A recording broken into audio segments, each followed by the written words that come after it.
Do you think अभी medical fraternity में ये डिफरेंस आ रहा है जहाँ पर आपके जैसे जो यंग डॉक्टर्स हैं they are more interested in educating and empowering than to just prescribing medications? My generation of doctors believes in that prevention is better than cure. तो older doctors क्या होते हैं? First of all, they are old, so they are tired.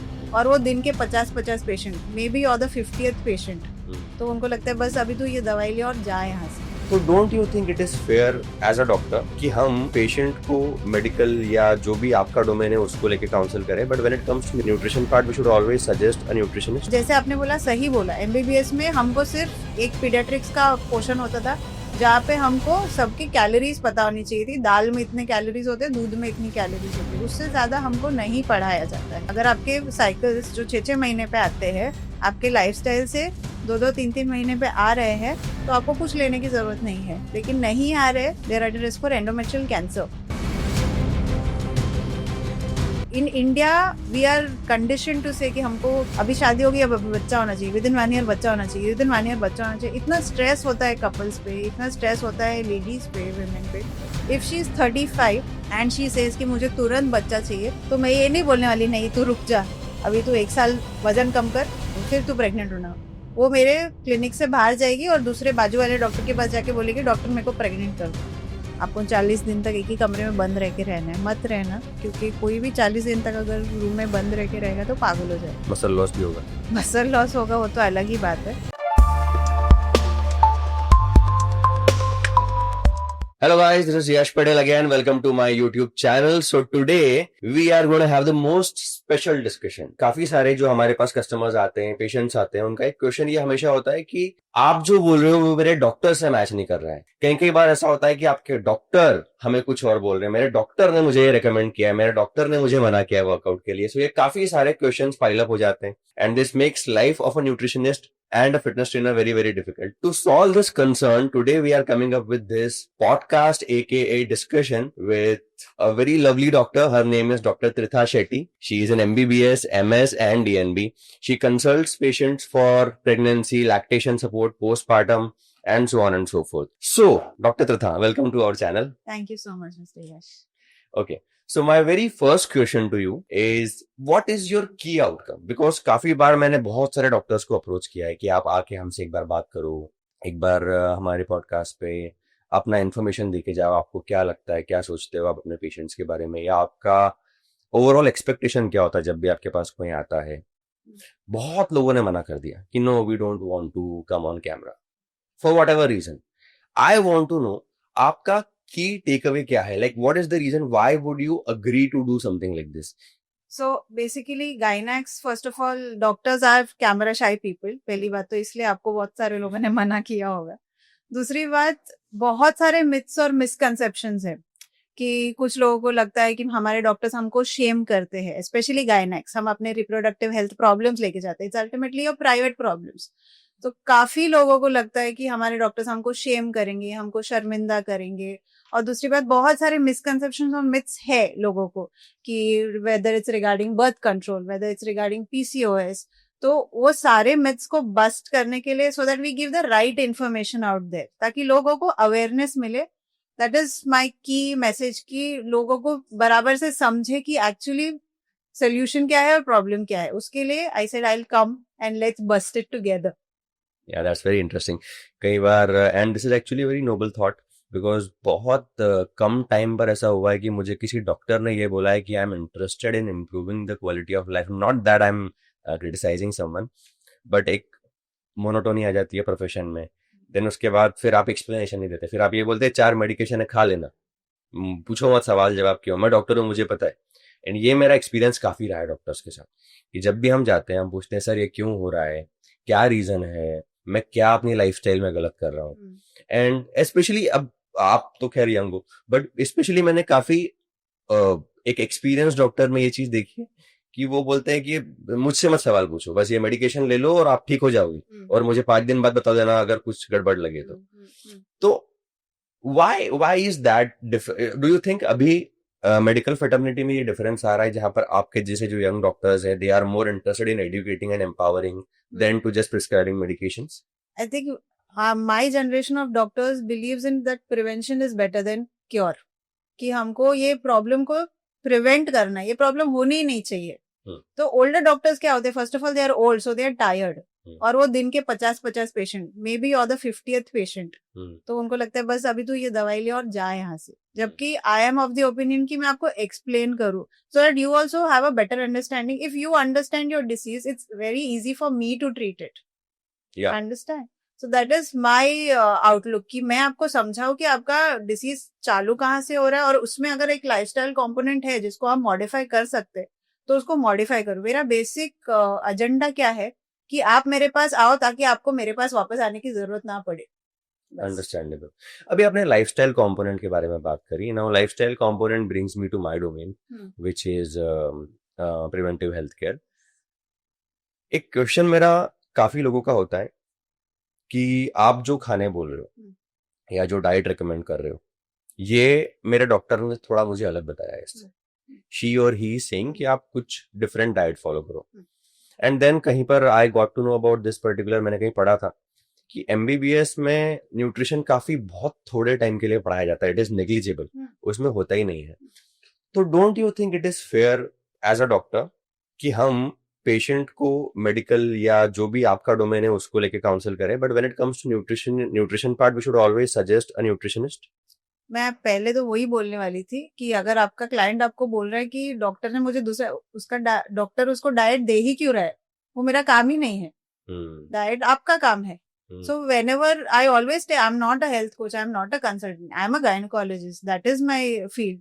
और जैसे आपने बोला, सही बोला, एमबीबीएस में हमको सिर्फ एक पीडियाट्रिक्स का पोर्शन होता था जहाँ पे हमको सबकी कैलोरीज पता होनी चाहिए थी, दाल में इतने कैलोरीज होते हैं, दूध में इतनी कैलोरीज होती है, उससे ज्यादा हमको नहीं पढ़ाया जाता है whatever. So our knowledge regarding nutrition is very limited. Our knowledge regarding gynecology is obviously quite vast. So I completely agree कि nutrition को लेके हमको जितना हमने पढ़ा है या सीखा है उतना ही बताना चाहिए, उससे ज्यादा नहीं। वो आपका डोमेन है। I think we should refer to a nutritionist. I completely agree with that. You basically believe in collaborating rather than competing. Yes. Multidisciplinary approach works wonders. Thank you so much for saying that. And so my very first question to you is that a lot of time people end up consulting doctors for so many issues or so many diseases which are metabolic disorders. Now metabolic disorders happens purely because of lifestyle, and PCOS is basically the topic of the day. तो PCOS is something जो कि I mean, मेरा तो धंधा ही उस पे चल रहा है. In case if most of 8 to 9 out of my 10 clients have PCOS or PCOD or any kind of hormonal disorder or hormonal issues. I want to know in a very simple layman raw language कि कोई भी PCOS का concern अगर doctor के पास लेके आता है, आपको क्या ऐसा लगता है कि एज अ डॉक्टर हम इसको क्योर कर सकते हैं with the help of medication? Number 1. Number 2, बहुत सारे मेडिकेशन डॉक्टर्स देते हैं एंड मेटफॉर्मिन काफी पॉपुलर है, हर इंसान को पता है कि वो एक आप मतलब ऑन अ ह्यूमरस नोट बुखार में भी दे देते हैं। तो जस्ट वंडरिंग कि ऐसा आपको कभी लगता है कि डॉक्टर्स जो हैं वो बहुत सारे पीसीओएस के सिम्टम्स को क्योर करने के लिए मेडिकेशन देते हैं, but in long run it is impossible to reverse all these issues with the help of medications? तो बेसिक से चालू करते हैं। सबसे पहले तो पीसीओएस होता क्या है? पीसीओएस पीसीओडी सेम है, पॉलिसिस्टिक ओवेरियन सिंड्रोम। हर महीने में एक दिन ओव्यूलेशन होता है, जो अंडा छूटना बोलते हैं। वो अंडा क्या होता है, आपके ओवरीज में बहुत सारे छोटे छोटे इमेच्योर फॉलिकल्स है, जिसमें से एक अंडा, जिसको मैं अपने पेशेंट को बोलती हूँ वो बाप अंडा, like the monitor of the class, बड़ा बनता है and that is released from the ovary. If you have relations intercourse during that time, then a pregnancy is fertilised. Polycystic ovarian syndrome में क्या होता है, सारे फॉलिकल्स बड़े बनना चाहते हैं, they are all fighting with each other, तो कोई भी फॉलिकल बड़ा बन ही नहीं पाता है, और वो सारे immature follicles they are arranged in a necklace pattern. उसी की वजह से उसको पॉलिसिस्टिक अपीयरेंस होता है। It is not actually that you having cysts. और ये सारे जो फॉलिकल्स बनते हैं, फिर उसकी वजह से then the hormonal changes happen and that is then all the other symptoms start coming.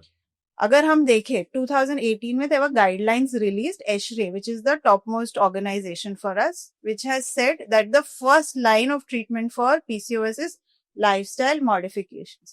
अब lifestyle modifications में मेरा नेक्स्ट क्वेश्चन मेरे पेशेंट का रहता है कि मैं क्या करूं, तो सबसे पहले तो जैसे मैंने बोला मल्टीडिसिप्लिनरी अप्रोच, एक्सप्लेन करो मल्टीडिसिप्लिनरी अप्रोच मतलब आपको चाहिए, पीसीओएस में होता है आपको डाइटरी एडवाइस की जरूरत है, आपको एक्सरसाइज एडवाइस की जरूरत है, क्योंकि मेरा अगला क्वेश्चन लाइफस्टाइल में क्या बदल रहे हैं। लाइफस्टाइल में आपको आपका आता है नींद, आपका आता है डाइट, आपका आता है एक्सरसाइज। तो आपका स्लीप को फिक्स करो, जो रात को 2-2 बजे तक आप फोन लेके बैठे हो उसको बंद करो, 10 बजे सो जाओ। And diet I always say कि eat like your grandmother eats, and if you need help meet a nutritionist. So nutritionist आ गया आपका। अभी न्यूट्रिशनिस्ट आपको एक्सरसाइज नहीं दे सकता है, एक्सरसाइज प्लान के लिए you have to meet a health coach, a fitness trainer, correct. उसके बाद PCOS also has, they feel low, majority of the patient depression अगर उनको है, सो वहां पे काउंसलर आ जाता है। सो काउंसलर, देन एंडोक्राइनोलॉजिकल अगर प्रॉब्लम्स है उनको, metformin is primarily is given for insulin resistance, तो उसमें एंडोक्राइनोलॉजिस्ट भी आते हैं अगर उनके एंडोक्राइनोलॉजिकल इश्यूज है। अब पीसीओएस इतना वास्ट है, इतना बड़ा है, इतना रिसर्च उसमें हो चुका है कि they found out that there is no particular cause for PCOS. अभी बुखार मुझे बैक्टीरियल इन्फेक्शन की वजह से हो रहा है तो मैं दवाई दे सकती हूँ, there is no cause, मुझे कॉज ही नहीं पता है तो उसका क्योर कैसे मैं निकालूं? True. तो that is why PCOS can be very well managed, but it is not that कि आप सोचोगे कि ये चला जाएगा, गायब हो जाएगा। जैसे बीपी और शुगर है, they are also lifestyle disorders. अगर आप किसी को बोलो मैं आपका बीपी क्योर कर दूंगा, you will B medicine free, okay. Your hypertension can be manage, BP को मैनेज कर सकते हो, बट वो जाने नहीं वाला है, तो रहेगा। द मोमेंट यू डू डामाडोल in your lifestyle, it is going to come back. ऐसे जैसे आप पढ़ाई नहीं करोगे तो आप फेल हो जाएगा, वैसे ही सेम टू सेम। तो वैसा है पीसीओएस को लेके। Very helpful. सो डॉक्टर, मेरा एक इसमें फॉलोअप क्वेश्चन ये है, adding up to what you said, हमने हमारा डिस्कशन रोक दिया था सिस्ट फॉर्मेशन पे, करेक्ट, बट मैंने जितना पढ़ा है और जितना समझा है, cyst formation happens to a lot of people because of high amount of androgens. हाँ, तो that is the by product. And high amount of androgen is directly proportionate or connected to insulin resistance. Correct. And that is the reason why a lot of doctors end up prescribing metformin, because metformin blood sugar को control करता है.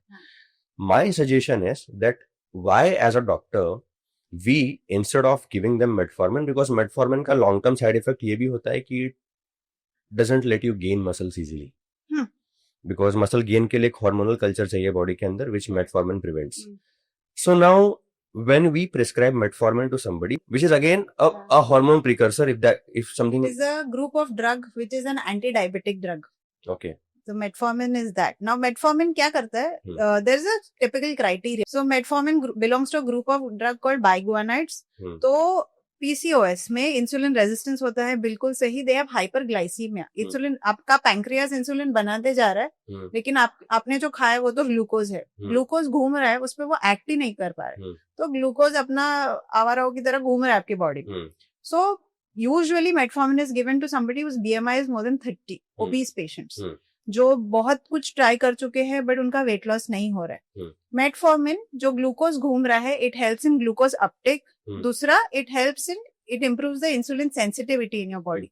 तो insulin जो hyperinsulinemia है, क्योंकि pancreas release किए जा रहा है, तो it helps that insulin to act on the glucose. तो वो ग्लूकोज फिर मेटाबॉलिज्म में हेल्प करता है। तो उससे क्या होता है, फिर फ्री फैटी एसिड का जो प्रोडक्शन है in an obese individual will be more, it automatically comes down. And hyper androgenism जो आप बोल रहे हो, देर ऑल फ्री एंड्रोजेंस रोमिंग, इसलिए उनको फिर सिम्टम्स होते हैं जैसे कि एक्ने, हिरसुटिज्म, जो चेहरे पे बाल आना वगैरह।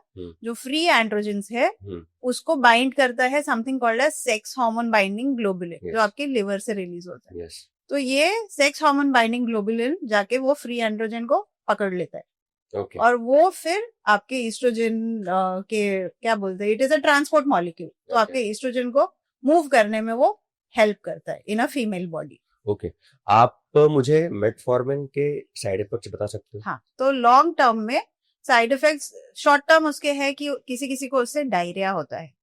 ओके, लॉन्ग टर्म में जैसे आपने बोला लीन मसल मास गेन करने में प्रॉब्लम होता है, तो इसीलिए क्राइटेरिया ये है, it is given for a short period. Metformin is usually given for a period of up to say 6 months और सो, जब वो obese individual has brought their BMI down to normal.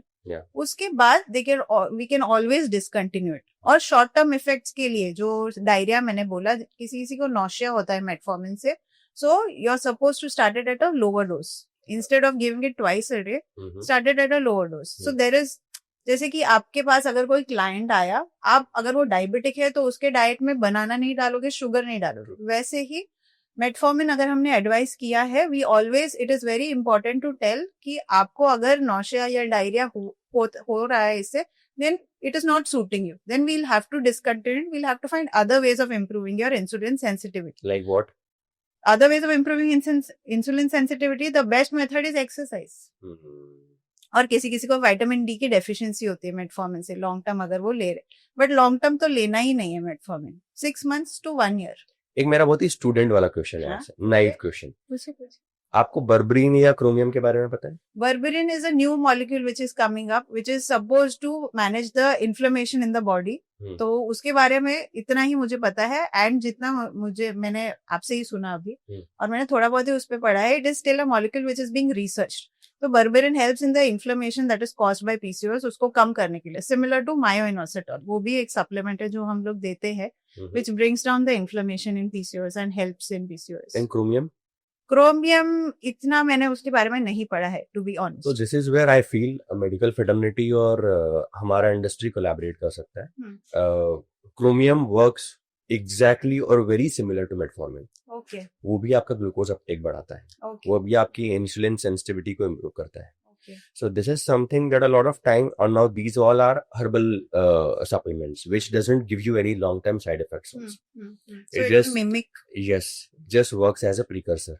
So this is the thing, like when a nutritionist and a doctor works in collaboration, a lot of time we can end up saving patients from so many side effects, which they generally end up having. My second question to you, doctor, is that when we know that PCOS is happening, most of the time, chalo theek hai, 1 or 2 cases can be of different reason, but 8 out of 10 is happening because of insulin issues or insulin resistance. Do you really think, maybe personally you might be doing it, but do you really think medical fraternity is recommending them, all of them, that okay, you must consult a nutritionist, all the doctors? I think so, yes. Nutritionist, see, many will not say कि nutritionist को मिलो, they say weight loss, नहीं, they say weight loss कर लो, they say अपना diet fix कर लो, आप जो खा रहे हो उसको फिक्स करो, और majority of the time this is the word they use कि आपका डाइट फिक्स करो और आप एक्सरसाइज करो, ये मैंने देखा है जिनके लिए। अभी जो लीन पीसीओएस भी होते हैं कुछ लोग, तो उनमें क्या होता है, उनको एक्सरसाइज क्यों करने बोलते हैं हम लोग, मैं ये पर्टिकुलरली बोलती हूँ, because when insulin sensitivity improve करने के लिए they have to deplete the glycogen in their muscles which exercise will cause. तो उनमें अपना लीन मसल मास बढ़ाने की जरूरत है, तो उनमें वजन कम नहीं करना है, उनको एक्सरसाइज इसके लिए करना है ताकि उनका इंसुलिन सेंसिटिविटी इंप्रूव हो।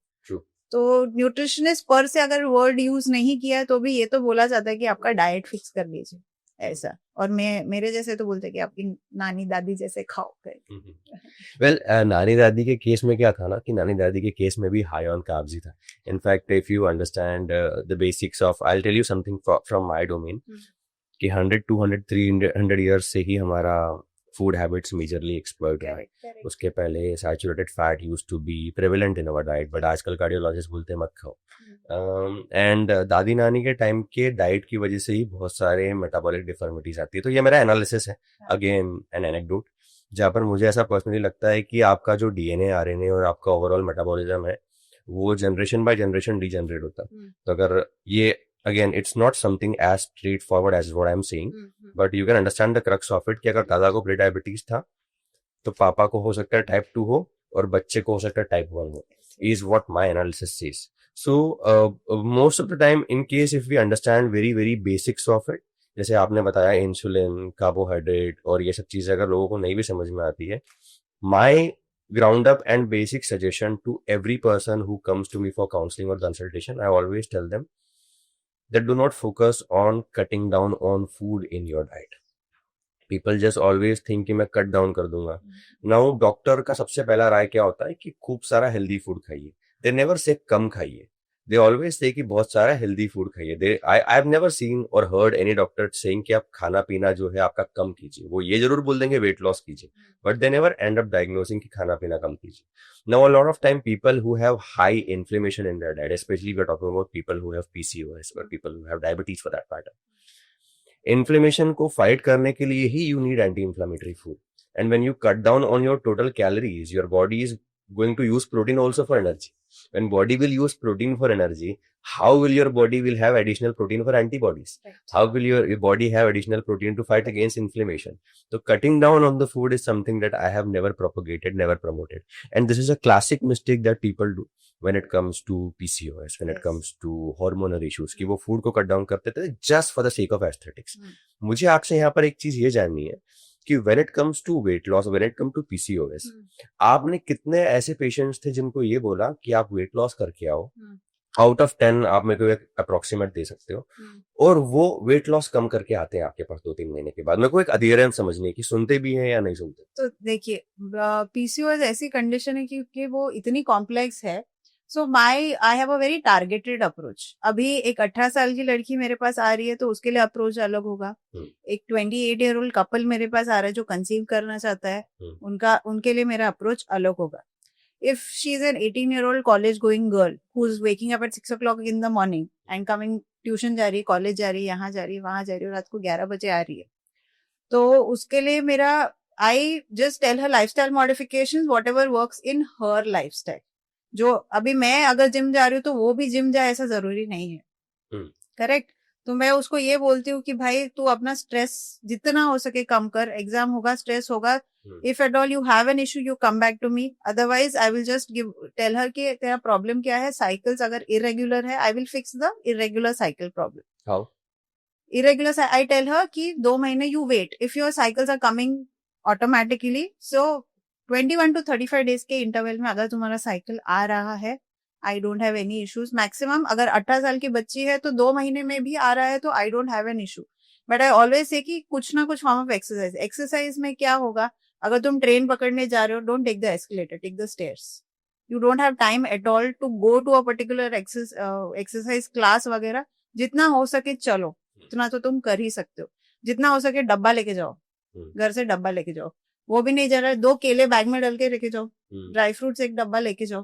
That's how. और अगर 2 महीने से आगे जा रहा है, साइकिल नहीं आ रहा है, then you come back to me. Then I will induce periods with hormone. I will give you progesterone, because uncontrol जब हार्मोन्स घूमते हैं आपकी बॉडी में 2 महीने से ज्यादा, फिर जब भी वो ब्रेक थ्रू ब्लीडिंग बोलते हैं हम लोग, एक डैम रहता है, वो टूट जाएगा. आपको ब्लीडिंग होगी तो ब्लीडिंग आपको हेवी चलेगी, 10 दिन 15 दिन तक चलेगी. तो that is my approach for her.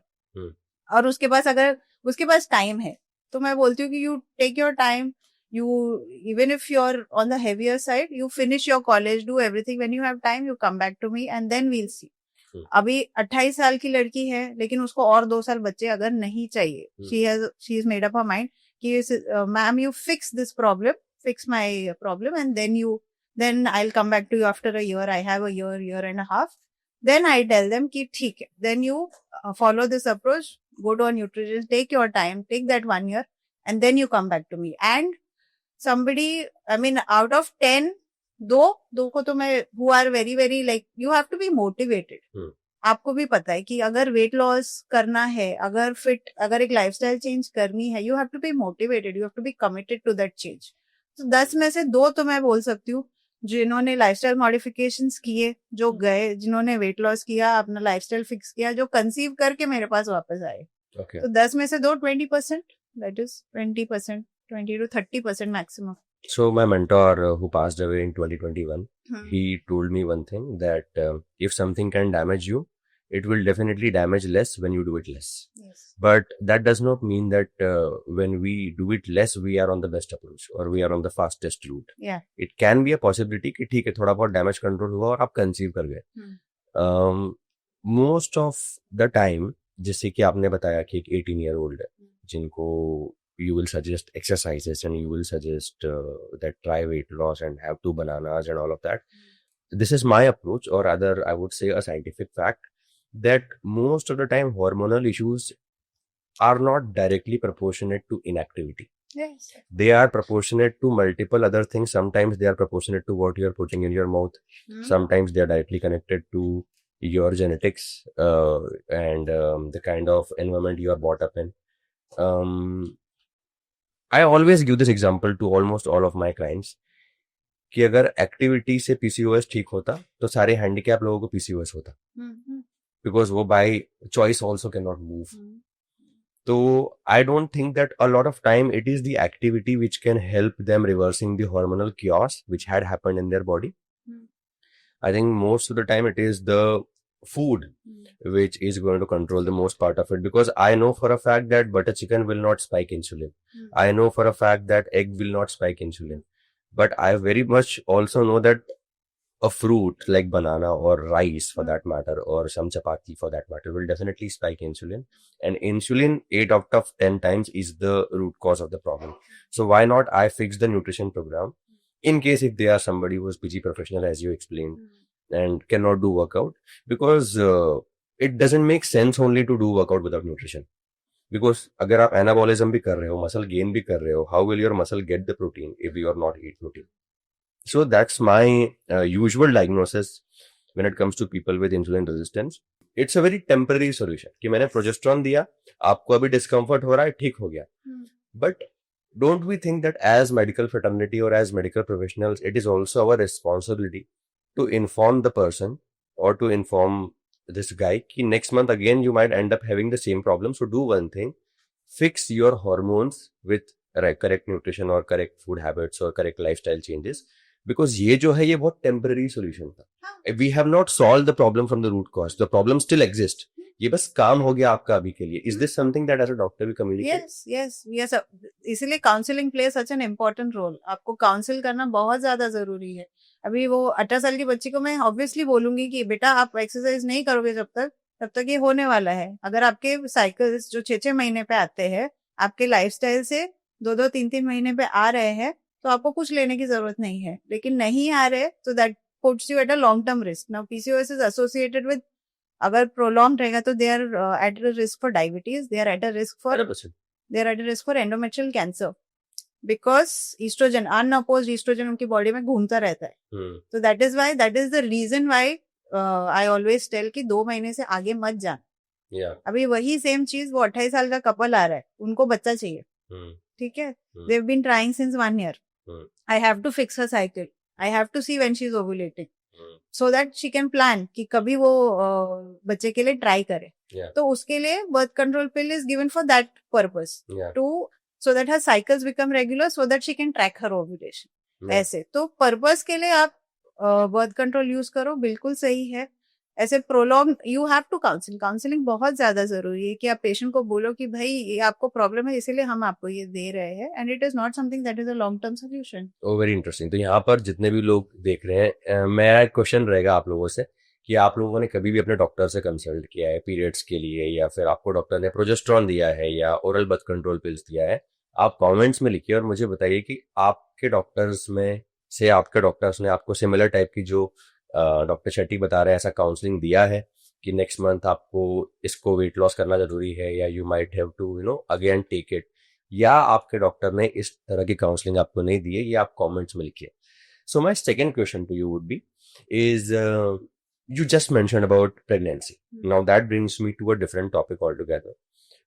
मेरे पास जब भी clients आते हैं, they always consult us for all these things also. Next month down the line I'm pregnant, so 2 years down the line I'm planning to conceive. Now आपके पास भी ऐसे cases आते होंगे, I'm sure. और मैं हमेशा, sorry to say, but I always end up saying them. But मैं हमेशा बोलता हूँ कि doctor's job is to give you child, is not to give you healthy child. So this is what I say. I mean, I can be completely wrong. Please feel free to correct me. But this is how I say, because a lot of time मैंने बहुत बार देखा है, specially IVF के cases में या irregular pregnancy के cases में भी, कि कोई 80 kgs का है जिसके हार्मोनल मैस पड़ा हुआ है बॉडी में, इंसुलिन जमाने भर का फ्लोट कर रहा है बॉडी के अंदर, ग्लूकोज फ्लोट कर रहा है बॉडी के अंदर. अगर कंसीव कर गई तो प्लेसेंटा के थ्रू ये ग्लूकोज बच्चे की बॉडी में भी जाएगा एंड बच्चा विल बी हेवियर, उसका भी वेट गेन होगा. And it is just not healthy to tell them that you should conceive at this moment. But it seems like a lot of time doctors do not care. They just say कि आपको मैं बता रही हूँ ये 4 medicine ले लो. Gestational diabetes has become very common. So my suggestion is that why as a doctor we are not telling every patient that you first become your ideal body weight, you come down your health parameter आप ठीक करो सारे, and then only plan to conceive. Why are we just letting it be the way it is. Okay, so first of all, I'll say that obstetrics में गायनाक हूँ तो हमारा agenda होता है healthy mother healthy baby. That is what is written on our textbooks. तो healthy baby is our agenda. दूसरी बात, जब पेशेंट आता है हमारे पास, see now the current scenario is everybody wants to conceive late. People are conceiving late. Women have a biological clock. Okay. After 35 years of age, usually they are called something called as elderly priming. Elderly priming मतलब 35 के ऊपर है तो elderly, और priming मतलब first time pregnancy है. तो बहुत सारे फैक्टर्स रहते हैं कंसीव करने में. प्लस जो पेशेंट, आपके लिए क्लाइंट, जैसे पेशेंट अगर आ रहा है तो उनको कभी कभी रहता है कि मुझे प्रेग्नेंट हो जाना है, मुझे कुछ भी करके डॉक्टर प्रेग्नेंट कर दो. तो वो सारे फैक्टर्स को देख के अभी अगर मैं उसको बोलूं आज there is a reason why somebody has reached 80 kgs. ऐसा नहीं है कि उसने एक महीने खाना खाया और वो 80 kgs हो गया. It has been years and years of lifestyle which has landed them at 80 kgs. If the doctor tells them कि वजन कम करके आओ, it will take them that many years. Okay. Correct. और मोटिवेशन कमिटमेंट सबका नहीं होता है टुवर्ड्स वेट लॉस या जो भी हो, या हेल्दी लाइफस्टाइल को अडॉप्ट करने के लिए. You also know it's a lifestyle, it's a lifelong thing. So सारे फैक्टर्स को बैलेंस करके प्रेग्नेंट रहना इज सबसे ज्यादा जरूरी. प्रेगनेंसी के टाइम पे जैसे आपने बोला जेस्टेशनल डायबिटीज हो गया, हाइपरटेंशन हो गया, वो नहीं आने के लिए that person has to, their diet has to be such. Gestational diabetes अगर उसको आने वाला होगा वो आने ही वाला है. Obviously, if they are on the heavier side, above 80 kg, if their BMI is more than 25, the risk of that happening is more. Since we are an Asian population, हम already diabetes के at risk population में ही आते हैं. वो सारी चीजें balance करके हमको बोलना पड़ता है. अगर मेरे को सामने से पेशेंट बोल रहा है कि डॉक्टर मैं 1 साल के बाद ही कंसीव करने वाली हूँ, at least if she is 35 and she says कि मुझे तुरंत बच्चा चाहिए, तो मैं ये नहीं बोलने वाली नहीं तू रुक जा, अभी तू 1 साल वजन कम कर, फिर तू प्रेग्नेंट होना. वो मेरे क्लिनिक से बाहर जाएगी और दूसरे बाजू वाले डॉक्टर के पास जाके बोलेगी डॉक्टर मेरे को प्रेग्नेंट कर दो. बराबर. तो 35 इयर्स की औरत है, वो काफी टाइम से ट्राई कर रही है, उसको प्रेगनेंसी नहीं रुक रही है. देयर इज अ रीजन उसको प्रेगनेंसी क्यों नहीं रुक रही. उसको लाइफस्टाइल मॉडिफिकेशन एडवाइस करना इज ट्रिकी.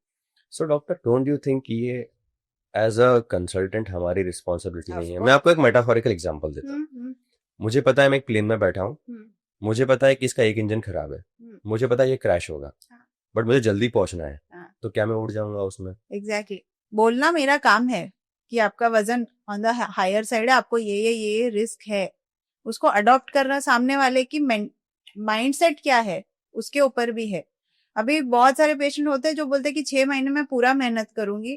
तो मैं आपको ऐसे भी पेशेंट है जो डायबिटिक्स थे, जिन्होंने अपना डाइट से कंट्रोल किया है, जिनके शुगर्स नॉर्मल हुए हैं, जिन्होंने कंसीव किया है and they've delivered a healthy weight baby, वो भी है. So depends on the patient mindset जो मेरे पास आ रहा है. बहुत सारे लोग हैं जो see in India we are condition to say कि हमको अभी शादी होगी, अब बच्चा होना चाहिए, विद इन 1 ईयर बच्चा होना चाहिए, विद इन 1 ईयर बच्चा होना चाहिए. इतना स्ट्रेस होता है कपल्स पे, इतना स्ट्रेस होता है लेडीज पे, वुमेन पे, कि उनको बाकी सब दिखता ही नहीं है. They don't see themselves and women पर से दे इग्नोर देमसेल्व्स. वे बस बच्चा दे दो, बस उतना काफी है. अभी लास्ट मंथ मैंने एक इंटरव्यू लिया था, एक कपल का, दुबई बेस्ड है, एंड उनको सब डॉक्टर्स ने बोल दिया था कि IVF is the only option. She is extremely unhealthy. उनको बोल दिया था कि आपका नहीं होने वाला है, IVF is the only option. Interview है, वो अपने बच्चे को लेके आई है साथ में इंटरव्यू में. इन within 3 months or 4 months of correct nutrition she could conceive. You need 1 egg and you need 1 sperm. तुम्हारा जैक कब लगता है वो तुम्हारे ऊपर है. It is, you know, I always say doctors हम करते हैं काम, but there are certain things which are destined. So if you're destined to be a mother, you कुछ भी कर लो तुम, you will become a mother. ऐसा lifestyle, you are absolutely right. Lifestyle, it is prevention is better than cure वाला ही scenario है. लेकिन वो हमको देखना पड़ता है. जैसे कि आप भी देखते हो ना, क्लाइंट अभी उसको बोलते हैं मुझे 10 किलो कम करना है 1 महीने में, आप कुछ भी कर लो. ऐसा नहीं होता है. सो डोंट यू थिंक एक जनरल अवेयरनेस क्रिएट होना जरूरी है कि अगर आपको प्रेगनेंसी प्लान करनी है तो 35 is basically the last number that you are saying. तो अगर आप डॉक्टर के पास जा भी रहे हो तो 31-32 में चले जाओ, सो दैट अगर कुछ चेंज भी करना हुआ वेट नंबर्स में तो you have enough marginal time. Yes, there are so many couples who actually come, जो शादी करके सीधा आ जाते हैं हमारे पास कि डॉक्टर देखो आप कुछ करना है, कुछ चेंजेस करना है, बताओ, we are ready to work on it. There are so many couples and that thing is changing. See our parents, they never went to a gynec. Our mothers directly saw the gynec when they were delivering, और उसके बाद जब भी उनको menopause के time पे कोई दिक्कत हुई तो ही. Now things are changing. The dynamic is changing. Just like the younger generation doctors, even the patient scenario is changing. जहाँ पे couples आ रहे हैं जिनको अपना lifestyle fix करना है, Yeah. definitely है, वो हो रहा है. True. अब एक क्वेश्चन मेरा और था यहाँ पर added to what we are discussing. So कई बार जब डॉक्टर्स एज अ डॉक्टर और एज अ न्यूट्रिशनिस्ट मुझे किसी पेशेंट ने आके इंटिमिडेट कर दिया या फोर्स कर दिया कि आप मुझे नहीं पता, मुझे राइट वाइट का ज्ञान मत दो या मुझे मत सिखाओ वेट लॉस का इंपॉर्टेंस, होने दो जेस्टेशनल डायबिटीज में खा लूंगा मैं, आप बस मेरे को कंसीव करवा के दो. ऐसे सिचुएशन में ट्रैप में डाल देते हैं डॉक्टर्स को. And a lot of time doctors end up prescribing them और टेलिंग देम कि हाँ ठीक है ये प्रोसीजर फॉलो कर लो and you will be able to conceive, be it IVF also for that matter. Don't you think हम और ज्यादा पेशेंट्स पैदा कर रहे हैं उसके बाद? Because now whatever baby they are going to have, ये assumption है, again I don't know इसके ऊपर कितना studies हुआ, but they might end up having a broken metabolism from by birth, they might end up having some unhealthy features in them by birth, and then again you know we are increasing number of patients only. So by compromising on the quality of child, we should rather compromise on the parents side and we should tell them that it is not healthy to go ahead with a child as of now, and in case if you want to still go ahead with it, I might not be the right person to counsel. This is something that I do. तो मेरे पास जब आते हैं लोग बोलते हैं Ozempic मेरे को दे दो आप, मैं बोलता हूँ नहीं दूंगा, छोड़ दो आप, don't take my pill, but I will not give, because I know for that matter that if I will not come up with this kind of mindset, then 5 more people will not come up with this kind of mindset and the ecosystem will not change in long run. Yes. So don't you think that something like this should come up wherein doctor should say कि नहीं मैं नहीं करूँगा? ऐसा बहुत बार होता है कि I am not the right fit for you, I will not be able to manage you. ऐसा काफी बार हो चुका है कि नहीं होगा. Okay, interesting. एक क्वेश्चन मेरा ये भी था, जेस्टेशनल डायबिटीज के बारे में ऐसा बोलते हैं कि 7 out of 10 जिनको जेस्टेशनल डायबिटीज होता है they end up having C section also. तो जेस्टेशनल डायबिटीज में क्या होता है, बच्चा लार्ज बर्थ वेट बेबीज होते हैं. So that is the reason why they have a C-section, because 3.5 kg के ऊपर जब बच्चा जाता है तो बच्चे का सिर बाहर आ जाएगा, but the shoulder span is more, shoulder stuck हो जाएगा. shoulder stuck हो गया तो it is called something called as shoulder dystocia. तो अगर आप वो बच्चे को खींचोगे vaginally, because pelvis is very, see the pelvis is and the head, it is like lock and key. अगर की बराबर बैठा तो ही वो घूमेगा, की बड़ी निकली लॉक से तो वो फिट नहीं बैठेगा. If you pull a baby when there is shoulder dystocia, तो उसमें injuries होती है बहुत सारी babies को. Okay, permanent injury even if they have soft bones? Permanent नहीं, clavicle fractures, nerve injuries. So that is not a permanent injury, but still it is a morbidity we call it. क्यों बच्चे की हड्डी तोड़ के तुमको बाहर निकालना है, correct? And then that is different scenario. Newborn को अगर injuries हो रही है तो जेस्टेशनल डायबिटीज में इसीलिए, एंड जेस्टेशनल डायबिटीज में पॉलीहाइड्रामिनस होता है, एमनियोटिक फ्लूइड ज्यादा होता है, तो बच्चा फिक्स नहीं होता है पेल्विस में, बच्चा नीचे उतरेगा नहीं, स्विमिंग पानी ज्यादा है, बच्चा अंदर ही रहेगा. That is the reason majority of the times अगर ये सारी चीजें हैं तो सी सेक्शन होता है. बट डू यू अग्री कि जेस्टेशनल डायबिटीज का बहुत बड़ा कंट्रीब्यूशन होता है सी सेक्शन में? जेस्टेशनल डायबिटीज उसमें भी मैनेजमेंट प्रोटोकॉल रहता है. So first, when somebody is diagnosed with gestational diabetes, we give something called as medical nutritional therapy. जिसमें 2 हफ्ते we give them a change of diet. और फिर देखते हैं अगर उनके शुगर्स कंट्रोल में है ना, उसमें भी if they are managed medically, जैसे कि वो डाइट से ही मैनेज हो रहा है, मेटफॉर्मिन भी अगर ऐड हो रहा है, they start with a very very low dose, 250 का आधा या 500 का एक. मेडिकल मैनेजमेंट वाले जो जीडीएम पेशेंट्स रहते हैं उनको हम मॉनिटर करते हैं और उनको ट्रायल दिया जा सकता है. 39 वीक्स पे उनमें लंग मैच्योरिटी, बच्चे की लंग मैच्योरिटी होती है, you know they say it's very important for the baby to cry. वो क्या होता है, जब बच्चा बाहर आता है बच्चे के लंग्स खुलते हैं, that's when the baby cries and that is why that cry is so important post child birth. तो अगर बच्चा वो मैनेज्ड है वेल, तो बच्चे का वजन भी सही रहता है, the amniotic fluid, Hmm. it is very important to diagnose GDM early and manage it early. अगर जेस्टेशनल डायबिटीज की लेडी है जिसके शुगर्स अनकंट्रोल्ड है, Hmm. जो इंसुलिन पे है, Hmm. और जिसका बच्चा बड़ा है, जिसका एमनियोटिक फ्लूइड ज्यादा है, ये सारे कॉम्प्लिकेशंस है, तो वो सी सेक्शन में जाते हैं। Hmm. वैसा तो ये सेफ है बोलना कि अगर मैनेज नहीं है gestational diabetes then C section के चांसेस Yes. बढ़ते हैं। बट अगर आपने if you have consulted you have taken your nutrition plan and you have control your blood sugar level, yes. Then IGF-1 बच्चे का कंट्रोल हो जाता है और उसका बॉडी का जो स्ट्रक्चर है वो 3.5 किलो के अंदर रहना चाहिए। Yes. यस उतना ही रहता है। अभी recently I read this news, इसके ऊपर मैंने वीडियो भी बनाया था, इन शॉर्ट्स पे आया था। जबलपुर में एक बेबी हुआ 5 kg का, और 5 kg के बेबी के बाद डॉक्टर्स ये बोलते हैं कि अरे बड़ा हेल्दी बच्चा हुआ है, आपकी मॉम बड़ी हेल्दी थी और मॉम ने बहुत हेल्दी डाइट फॉलो की है। एंड आई एम श्योर उनको अभी तक किसी ने नहीं बताया होगा कि ये क्या रीजन था। मैंने तो वीडियो बनाया है इसके ऊपर, but I would want as a doctor you also to comment on this कि ये 5 kg का बेबी हेल्दी नहीं था और क्यों नहीं था। For Indian women 5 kg is not normal. अगर आप अफ्रीका से हो, अगर आप अफ्रीका की औरतें बिग बिल्ड होती है, उनके बच्चे बड़े होते हैं। इंडियन वुमेन के लिए फॉर एशियंस 3.5 kg के ऊपर ऑटोमेटिकली लार्ज फॉर एज या हैवी वेट बच्चा चला जाता है। तो that 5 kg baby is not a healthy wait for a new born, not at all. I made a video also on this about the same particular topic, but लोगों को ये लगता है कि अरे यार ये बात हमें कोई डॉक्टर बोले तो हम ट्रस्ट करें, आप बोलो हम क्यों ट्रस्ट करें। So that's why I asked this question to you. Now a lot of time सबका, मेरे क्लाइंट्स का सबका क्वेश्चन ये होता है, और ये उनके बिहाफ पे आई एम आस्किंग कि सी सेक्शन डिलीवरी के बाद या नॉर्मल डिलीवरी के बाद when they can resume their workout, like exactly what is the time frame. सबका रिकवरी इंडिपेंडेंट होता है, बट एक सेफ कोई गाइडलाइंस है इसके लिए तो आप बताइए। तो गाइडलाइंस के हिसाब से they can resume their physical activity as soon as possible. pelvic floor exercises तो वो तुरंत स्टार्ट कर सकते हैं। उसके बाद walking, short walks they can based on their comfort level पे वो लोग शॉर्ट वॉक्स डेफिनेटली ले सकते हैं। वो जो 42 डेज का जो घर पे बंद करके रखने का सिस्टम है वो बिल्कुल गलत है।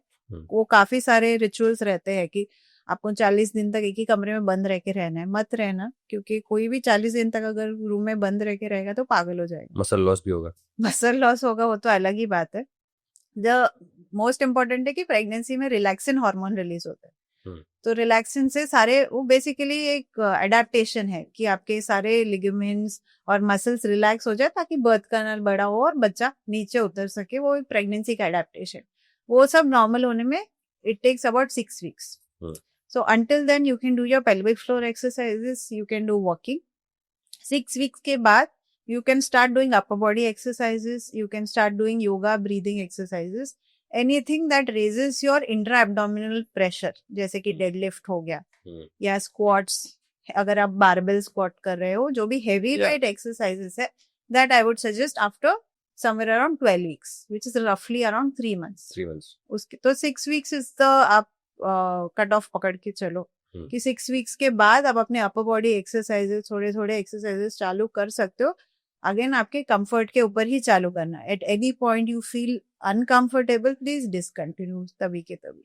आपको पेन्स हो रहे हैं, क्योंकि जैसे ही रिज्यूम करते हैं तो वो मुश्किल होता है। ओवरडू नहीं करना कभी, listen to your body. Interesting. ये जो आंसर आपका है ये काफी हेल्पफुल रहेगा I think for most of the people जिनको स्पेशली ये क्वेश्चन होता है कि मैं वर्कआउट कब से रिज्यूम करूं। So my next question to you doctor is that a lot of time हमारे इंडियन कल्चर में ऐसा होता है कि मॉम्स को बताया जाता है कि आप वर्कआउट मत करो because you are pregnant and now you should stay steady for all 9 months, you should not move and activity has to be on the lower side. But इसका contraindication अगर आप देखोगे तो बहुत सारे लेबरर्स हैं जो तो अपनी वर्क साइट पे बेबी डिलीवर करते हैं। तो ये मैं काफी समझाता हूँ लोगों को कि activity is something that you can always inculcate. In fact now तो I have seen so many people जो 9th month जो अपने very close to their pregnancy also they keep on doing strength training and they deliver very healthy babies. So what is your take on it? Because लोग हमारे यहाँ बहुत डरते हैं to do strength training while they are pregnant. तो जैसे आपने बोला लेबरर्स तो डिलीवर करते ही है। Similarly, again I'll go back to our grandmothers worked in fields, worked till the end and delivered. तो फिजिकल एक्टिविटी, द प्रॉब्लम है कि हम लोग पहले से ही बहुत फिजिकली इनएक्टिव रहते हैं। Okay, our lifestyle is such कि we are more sedentary, we are not physically active, इसलिए अलग से हमको जिम जाना पड़ता है एक्सरसाइज करने में. If you are somebody who has been doing strength training for at least a year consistently, you can obviously continue doing that. Weights obviously कम हो जाएंगे आपके. जो अगर आप से I am giving an example 10 kilo से बाइसेप कर्ल कर रहे हो तो वो 7.5 से करोगे. So you can easily continue unless and until you have a contraindication. Contraindication जैसे कि आपका सर्विक्स शॉर्ट है, आपके ट्विन प्रेगनेंसी है, आपका प्लासेंटा नीचे है और आपके डॉक्टर ने आपको स्पेसिफिकली मना किया है एक्सरसाइज करने से.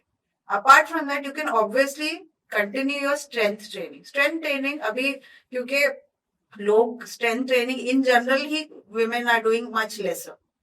वॉकिंग आप डेफिनेटली कर सकते हो. आप अगर योगा पहले से कर रहे हो तो please continue doing the exercise. उल्टा that will help you. Physically active रहोगे, आपको बोलते हैं ना डिलीवरी में ज्यादा हेल्प होगा. इवन इफ सी दे से कि अगर आप फिजिकली एक्टिव हो तो आपका वजाइनल डिलीवरी होगा, नहीं.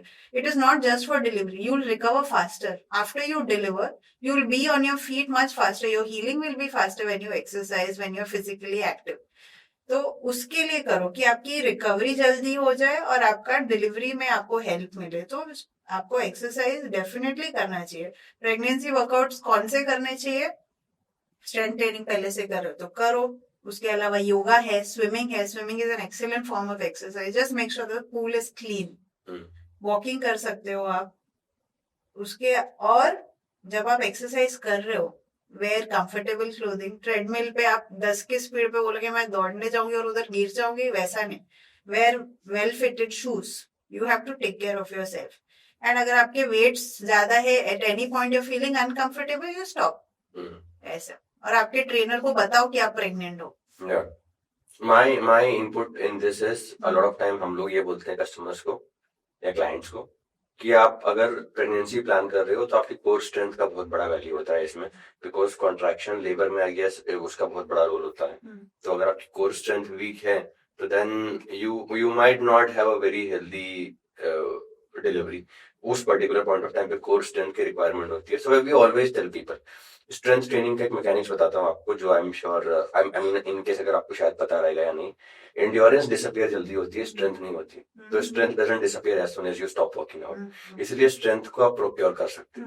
तो अगर आप 100 किलो का डेडलिफ्ट मारते हो और फिर मारना बंद कर दिया आपने और 3 महीने नहीं भी किया तो आप 70 या 80 पे जाओगे, ज्यादा नहीं गिरेगा. बट एंड्योरेंस में ये नहीं होता. अगर आप मैराथन रनिंग करते हो और अगर आप 2 हफ्ता 3 हफ्ता नहीं करते फिर से हाफ हो गया क्योंकि आपका हार्ट. यस. सो इसीलिए हम लोग ये बोलते हैं हमेशा कि in case if somebody is planning to conceive, they should always consider strength training a lot and enhancing their core strength. Because हमारे यहाँ पे सबसे बड़ा कर्स ये है कि वर्कआउट पहली चीज तो समझ में नहीं आते लोगों को. They understand workout is just being active in whatever way you can be.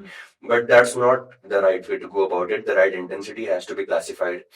अगर आपकी बॉडी 11 स्क्वाट्स करने के लिए केपेबल है और 11 is the optimal level for you, I am talking about healthy individual, और अगर आप 9 पर रुक गए तो that workout is not that effective for you. And 11 पर रुकना है ये आपका ट्रेनर डिसाइड करता है if he is a qualified trainer. तो all these things are very very important specially for women who works out and those who are planning to conceive कि आप कोर स्ट्रेंथ पर भी फोकस करें because that is also equally important. This one thing since you mention core strength, तो वो बहुत जरूरी है बिकॉज प्रेगनेंसी के टाइम पे आपके rectus abdominis muscles slightly separate होते हैं. तो हाँ, तो डायस्टेसिस रेक्टाई होता है. तो कोर स्ट्रेंथ अच्छा होगा तो आपको जो डायस्टेसिस रेक्टाई का एक्सटेंट है वो कम होगा और वो ज्यादा इट विल रिकवर फास्टर. तो that is why core strength is very very important. तो जितना आपका टाइट कोर रहेगा उतना कम आपको डायस्टेसिस रेक्टाई होगा.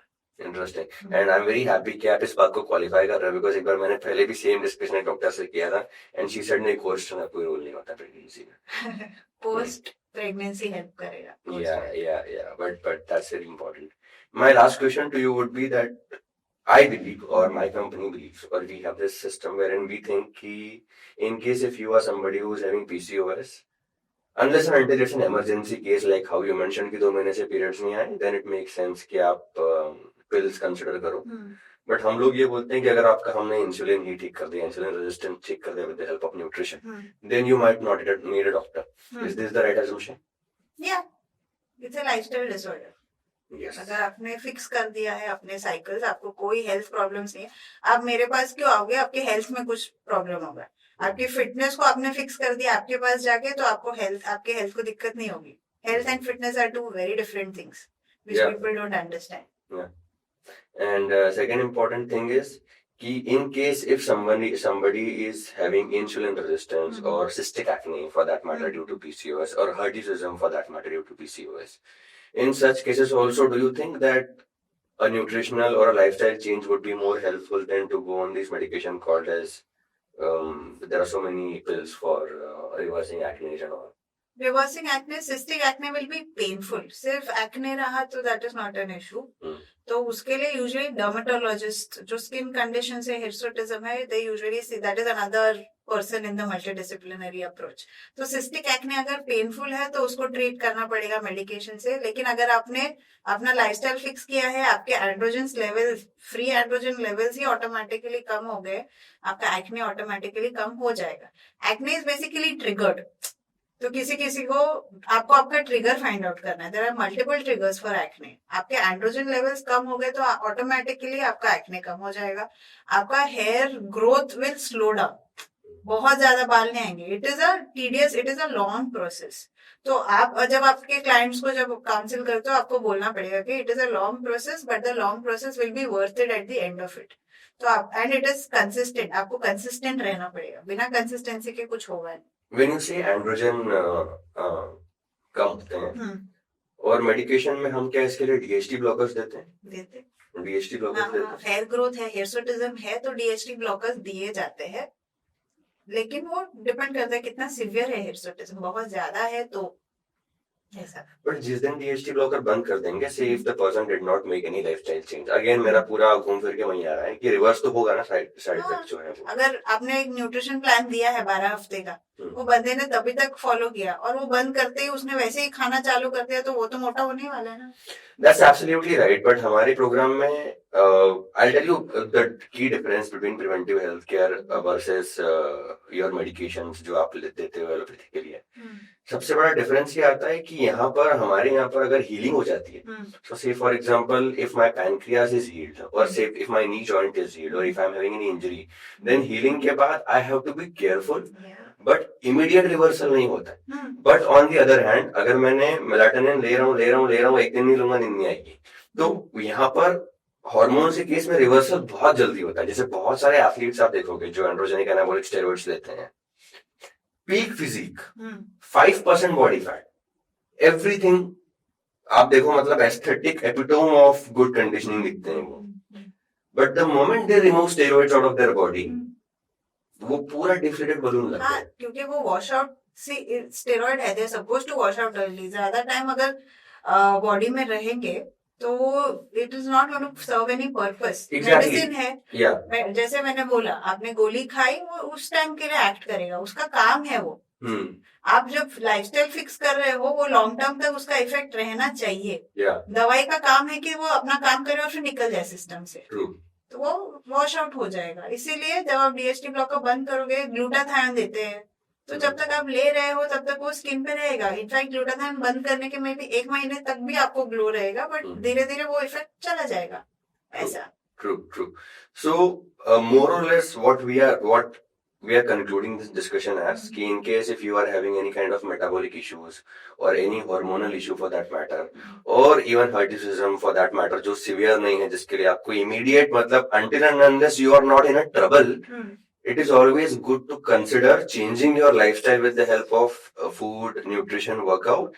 And in case if there's any emergency जहाँ पर आपको लगता है कि Nutra will not help because Nutra के results slow आते हैं and you want problem to be fixed tomorrow, then you should consult a doctor.